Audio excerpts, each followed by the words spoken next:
ইয়া রাসূলুল্লাহ, জান্নাতি পোশাক কে সর্বপ্রথম পাবে, কে পরবে? নবী বলেন, আয়েশা রে, জান্নাতি পোশাক সর্বপ্রথম আমি রাসূলুল্লাহ পাবো, কিন্তু আমি নবী সর্বপ্রথম পরব না।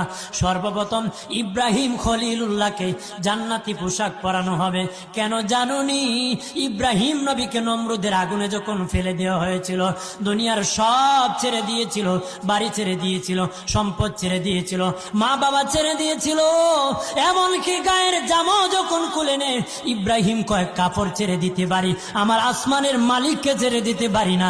ওই দিন আল্লাহ ইব্রাহিমের সাথে অঙ্গীকার করেছিল, ইব্রাহিম, আজকে তোমাকে সকলের সামনে উলঙ্গ করে লজ্জায় ফেলে দিয়েছি ইব্রাহিম, তারপরে তুমি আমাকে ছাড়ো নাই। আমি কিয়ামতের দিন সকলের সামনে মুসলমান, বেঈমান, কাফের, নাস্তিক যারা তোমাকে উলঙ্গ করেছিল, তাদের সামনে আমি আল্লাহ আনুষ্ঠানিকভাবে তোমাকে কাপড় পরাই।